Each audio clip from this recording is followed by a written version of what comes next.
Time for a quick commercial. That's right, Ellie. This episode is brought to you by Anchor. Anchor is the easiest way to make a podcast. Anchor gives you everything you need in one place for free, which you can use right from your phone or computer. Creation tools allow you to record and edit your podcast so it sounds great. And they'll even distribute your podcast for you so it can be heard everywhere. Places like Spotify, Apple Podcasts, Google Podcasts, and many more. You can easily make money from your podcast with no minimum listenership. To get started, download the Anchor app or go to anchor.fm today. Thank you for coming to my daddy's podcast. Daddy's going to start right now.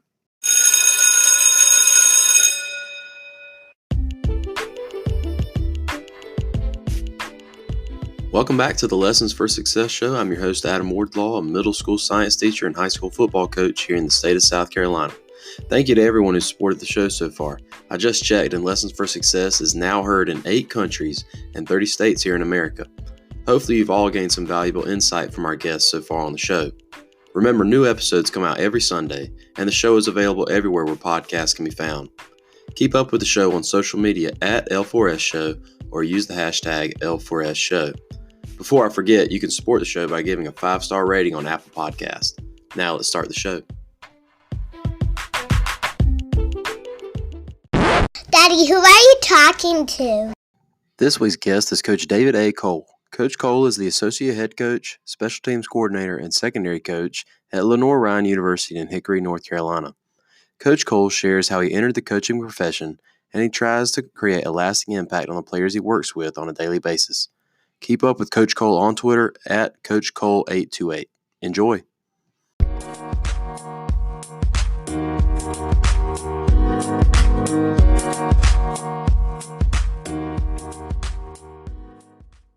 I was born and raised in Cincinnati, Ohio, and grew up with a 2-parent household. Parents were awesome, man, and really did a great job raising myself. I'm one of 3 kids. I'm the middle child. I have an older brother named Tyrone, and I have a younger sister named Patrice. And I mean, we grew up in an awesome situation in the suburbs, in a cul-de-sac, and had a lot of fun. And I think that helped shape me into who I am as well too, because it was a variety of different people that lived around us, so I was exposed to every type of person at a young age. And I think if you're going to be, successful in whatever you do, being able to, mingle with everyone is really going to help you with your success. So, I really thank my parents for that.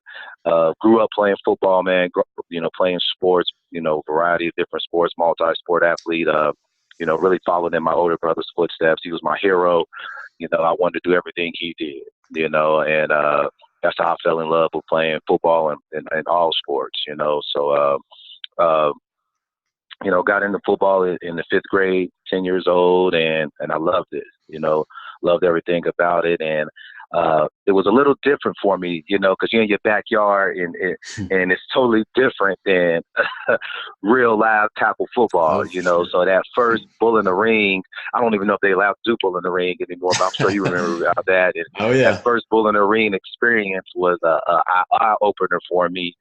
Got lifted off my feet, and my father was one of the coaches too, and all I can remember is when my back hit the ground, opening my eyes like, what the heck just happened? And seeing my father with that, kind of like, get your tail up face, that your father give you, like, boy, get on up, So I popped to my feet, and that was like really my real first experience of, wow, this is different than playing backyard football in my backyard with my friends and my brother. But went from there, went to a school called Winton Woods High School, and had a pretty good career there. Played offense and defense, played cornerback there and safety, and then played wide receiver. And was a really pretty good football player, man. But didn't do what I was supposed to academically all the way. Thought I was a little bit bigger than the world, and I mean, I'm this good, they'll find me. And that was like a real humbling experience for me when things didn't turn out for me, because like I said, my brother was my hero. And I mean, he was the magazine back then was Blue Chips. You know, he was a blue chip All-American, was in the magazine. I had an older cousin. Him and my brother were the same age, a guy named Mario Strayhorn, and he was a super prep blue chip guy. And, you know, he went to Notre Dame, and my brother ended up going to Bowling Green State University. So I'm like, man, I'm on my way, you know, and didn't do what I was supposed to do, you know, academically and as far as GPA-wise and test score-wise. And, you know, that was one of my most first humbling experiences when, you know, the thing I wanted the most at that point in time, because football was so important to, you know, it was so important to me that I wanted to sign on that first Wednesday in February. You know, that's all I wanted to do. That's all I wanted to do. But, you know, that was one of my first experience of, you know, a humbling situation of understanding that, you know, academics is very important.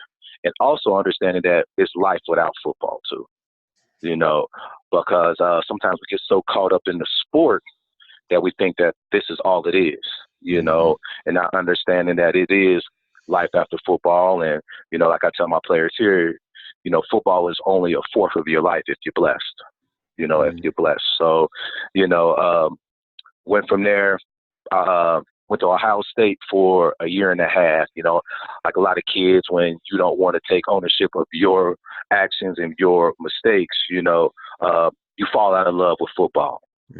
And that was my excuse. You know, I fell out of love with football. I don't love football anymore. And I said, I'm just going to go to Ohio State and I'm going to go ahead and just be a regular student. You know, now I've never not played sports since I was 8 years old. Been in some sort of, you know, organized sports since then, and been, you know, playing them in the neighborhood since, you know, I probably was 5 years old.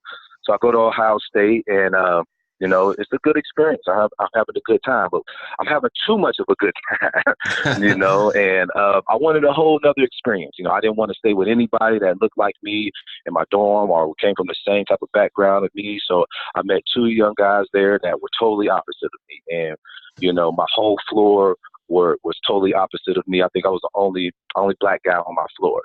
And, you know, that was an experience for me. That was an experience, but I met a lot of friends that I still have to this day.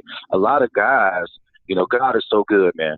God is so good, because where I was lacking at, I met a lot of those people that were very strong in the academic world. And they taught me that if you could balance those two, you could still have your fun and be cool, but be a smart guy, you know, and that really helped me in the next phase of, you know, of my life. So I went to Ohio State for a year and a half, and I had a tremendous time there. I mean, it was really good. I grew a lot there, significant growth there. But I was missing something still, you know. I was missing something, and I would go to the football games, and, you know, we would watch the football games on TV, and I would, you know, hang out with some of the football players, and I'm like, man, I'm missing it. You know, I need this in my life. So my brother ends up transferring to a Division II institution in Western Pennsylvania. It's called California University of PA. And he goes there, and he was like, well, why don't you try to come here? So I'm like, all right, man. So, you know, I had to do some things, jump through some hoops, because I'm still not as strong as an academic student as I should be right now. But I'm getting better. You know, I'm learning how to study. I'm learning how to organize. So I had to get some things together, and, you know, things work out for me. And I ended up going to California University of Pennsylvania and have a wonderful time there. I got to play with my brother for a year and a half. You know, that was an awesome situation because he's 3 years older than me. So in high school, he was a senior and I was a freshman. And we had a freshman team and a varsity team, so I didn't get the opportunity to play with him. So to have that opportunity to play with your older brother, I mean, was awesome. It was awesome. Had a tremendous career there. Ended up playing wide receiver there. Was a 4-year player, 2-year starter, and graduated there with my bachelor's. And the next stage was what I'm going to do now. So I had an internship. My major was regional planning, and my major at Ohio State was architecture. So I had no aspirations of being a coach at all. You know, I watched coaches say, God, they work long hours. They don't get to spend time with their family. I don't know about this. So I'm talking to my mentor who's mentoring me in my internship, and I'm working in a redevelopment office in Uniontown, Pennsylvania. And, you know, he's talking to me. He said, well, David, are you going to go get your master's? Said, I don't know, probably not. I'm kind of burnt out on school. I don't know. Well, he said, well, I think you should. I said, why do you think that? And he said, because, you'll put yourself in the top 10 percentile of people able to get a job. And with you being an African American, you'll put yourself in the top 5 percentile, and it raises, this is what really got me, it raises you $10,000 coming into the job market. So I said, woo, $10,000. Yeah. That's a big chunk. Okay, I like that. I like that. So you know what? I'm gonna go back and do my. I'm gonna get a GA. So I went and talked to my head coach at that time, was a guy named John Luckhart, phenomenal guy. I thank Coach Luckhart for my career. Also had to give a shout out to Coach Kolakowski, who gave me my shot to come to Cal PA as well too. But go to talk to Coach Luckhart. He said, "Yeah, Dave, I got a GA, but it's on defense. Do you want it?" At that time, we had a defensive coordinator by the name of Mike Conway. Was a great guy, devout Christian guy. Started our FCA program there, and I loved him. And I was like, yeah, no doubt, I'll do it. So, I get out there first couple of days, and I'm starting to love it. I'm really starting to fall in love with coaching. And next thing I know, man, they're offering me a job at the end of my first year of GA. Not a job, they actually offered me my own position, my own room after my first year of GA. So I was like, yeah, I'm all about it. So they said, we're going to give you the corners. They're all yours.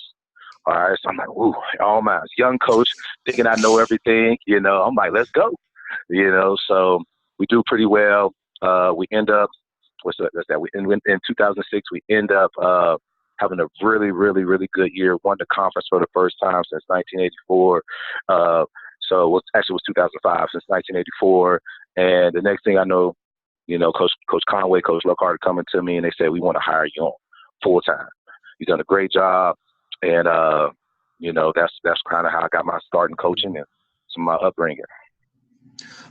Something that, as you were kind of going through your story, that really stood out, and I made sure to jot down, is that moment that you talked about where you finished college, you finished football, and it's just that time period where you weren't sure, like there was some uncertainty about where you wanted to go from there. And I feel like that's something that a lot of people struggle with, whether it's when they're done with high school and they're trying to get into the workforce, or if they go to college and then that time period afterwards. Do you happen to have any advice for people who are listening that might be in that time period now where they don't really know what they or what direction their life's going to go? Yeah, I definitely do, man. The first thing is prayer. I think, as I gotten older, I started to do with my children more is prayer. And it's kind of when you start getting to that time period of whether it be high school or it be, leaving college, praying on God to kind of, it's not the kind of, to give you a calm heart and kind of show you the direction of where your next steps should go. And the other thing that I do with my kids right now, my position group, is that we do a 5-year plan. So, we kind of have a map or some sort of, plan when we get to these points, and we update it each year because things change, and I think if you have some sort of, blueprint of where you want to try to go, not saying you will go, but you kind of got some options and some thought process of it, I think that helps you because a lot of kids, you don't think about that moment. It just comes to you like, oh man, I'm a senior in high school. Oh man, I'm a senior in college, and it's just like, wow, what really am I going to do next? But I think, the part of it too is the unknown.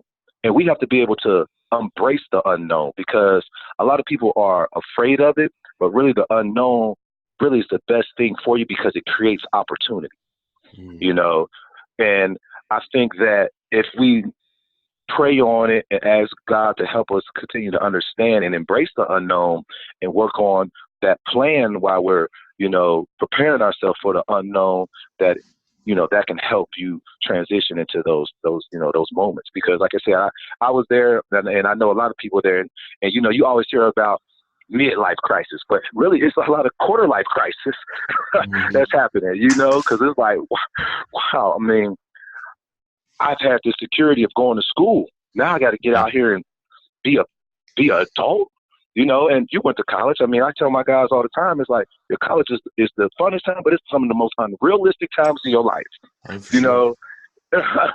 You can miss a class and your teacher be like, you know what, I'm going to drop. You have 3 classes you can miss. I'm going to drop a test, blah, blah, blah, blah, blah. Not in the real world. that can get you fired, or suspended, or or something else.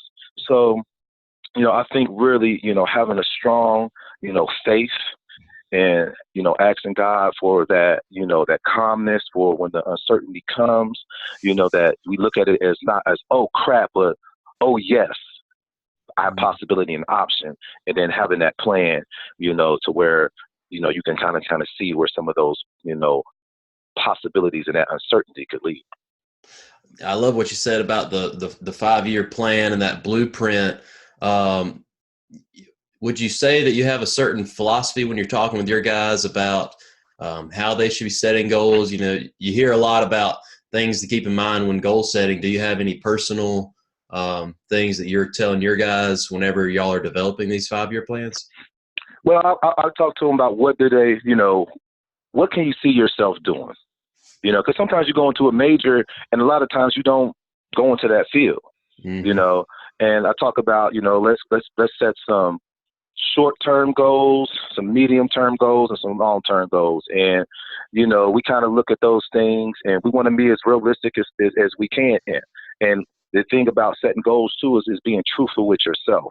Because some people set your goals have to be high. Because if they're not, then you're not going to really chase them. But then also, too, you got to have some goals that you can meet to keep you going. Because if you don't have something that, because everyone needs success to feel like they're moving forward, right? So you got to have something that you can have that, all right, I met that goal, let's keep going. So that's what I talk to my guys about is, let's see, first, what are you interested in? What do you want to do? All right, let's build around that. Okay, let's set a couple of goals where we know they're not too crazy, that they're not going to stress us out too crazy, that we can't have some success and now we're getting, bogged over with like, I don't know if I'm going to make it. I don't know if I'm going to make it, and that's some of the things we talk about and we do. Something you mentioned there that just as important as the process of developing goals is what you said when you guys go back and you reevaluate progress toward goals and stuff like that. There's a ton of people out there that even in schools, for example, we'll have kids list out what their goals are for, school, sports, their social life and all that. And for that week afterwards, they're doing great. They're doing all the things they should. And then 2-3 weeks later, they fall back into what they were doing prior to that goal setting process. But one thing that you mentioned that I love is how you guys are going back and reevaluating that progress, because it makes your players aware, or students in the classroom aware of their progress toward that goal. And maybe it makes them more conscious of it, where they're not going to fall back on those bad habits or whatever they were doing prior to that goal setting. Exactly. And the one thing when we reevaluate, like you said, is that we always say, okay, like a guy he may put out, I want to be, I want to have a 3.5 in the classroom. I want to be all conference guy. So then we go and we say, okay, so what are we doing? What are you doing to create this, this habit or this goal to become, fluent? What are we doing with that? And then we go through the list. Are you studying? Are you putting in the extra hours of study table? Are you reading extra books? Or are you putting extra time in the weight room or in the film room? And then that way we can, you can say, well, no, I'm not. All right, well, then that's where we got to start going. So, I think, like you said, that's super important for us to always just go back and I do that with myself. Reevaluate yourself. Are you on track of what you're trying to accomplish? Well, and I'm finishing up my master's now, and one of the things that we've kind of learned about is, one of the highest levels of learning or brain function is when you can sit there and truly reflect on what you're doing and how you act and how you think about how you think and all that stuff. And I think it's great that you're trying to instill that in your guys, because that's just an even higher level of brain function and all that. I mean, that's awesome, Coach. What personally do you feel like is a major key to success for anybody that's out there listening? Well, I think whenever you're dealing with a group of people, be young people, middle-aged people, or older people, elderly people, they have to know that you really genuinely love them and care about them. I think that's one thing that, I've been blessed to have a lot of success with is my players know that I genuinely love them and I care for them and I want the best for them. I have their best interest in heart. And when a person knows that you really care about them, that you love them, they'll run through that wall for you. They'll do anything for you, you know. And I think that's what's really, really, really been, you know, the key for me is I you know, it's not always about football for me and my guys, you know. And I've been, you know, here at Lenoir-Rhyne University, we started a leadership academy here, and I've been able to mentor and talk with more students. It's just, you know, football athletes, student athletes. So I really think when they know that they could come in your office, you have an open door policy and always a cell phone on policy. I'm always at a fingertips away, that they know that they could come in and just talk to you about whatever's going on. It's not about football. You know, I tell my guys, my real job here is to help you get ready for life. Because like I said before, football is only a fourth of your life, or your sport is only a fourth of your life if you're lucky. You know, if you're lucky. So I got to get you ready for the next 3/4 of your life. And in order that to happen, I need to know you. You need to know me, you know. And like I tell my guys, come on in. Just come on in and talk. If you got something going on, you just need me. Hey, coach, shut up. I just need to vent. I'm that ear, you know. And when they know that, you know, man, I love that. That guy loves me. Coach Cole will do anything for me. You know, they're going to work their tails off for you. I mean, they're going to grind for you, and that creates that success. You know, I really truly believe that. And you know, the one thing I tell like a lot of young coaches, and I got a GA that I'm working with right now who just came in, got him Delonte Amy, going to be a fantastic coach. Is that, you know, you got to understand that this is more than football. This is raising young people. And I think a lot of people have forgotten that in the coaching world, that it's about developing young people, and the X's and O's, okay, are the bonus, you know, are the bonus, because these young people are our future for us. And we got to teach them, you know, that things are going to be hard. That's what life is about. You know, so we want that challenge. You know, I always talk to my guys about choosing the challenge. You know, choose the challenge. Choose the controversy. You know, because that's what's going to make you. That's what's going to make you who you are in those tough times, you know. And but I really think, man, you know, just letting people know that you genuinely care about them, that, you know, you're willing to serve them in any type of way and whatever they need, and showing that you love them. I think that's really the key to success, man. I really do.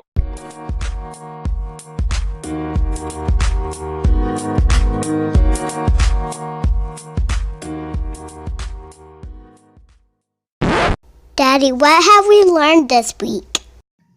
I enjoyed my discussion with Coach Cole and thought his message on developing the person instead of the player was a lesson that anyone in the people business could strive to do better. Let's review this lesson for success. Coach Cole shares that whenever you're dealing with a group of people, they have to know that you love and care for their well-being. Coach Cole emphasizes the development of these relationships because he understands that it's important if you want a more productive environment. This philosophy carries over into multiple lines of work and is what sets up successful organizations for more achievement.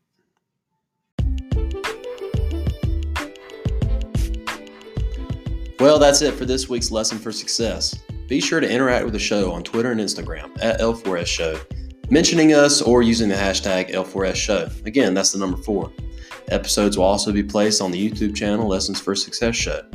Download the Anchor app in order to send in messages to the show, and your questions and comments could be featured on future episodes. All of the episodes are available on Spotify and Apple Podcasts, or anywhere else that podcasts can be found, so be sure to like, subscribe, and rate. Thank you again for listening to the Lessons for Success Show podcast.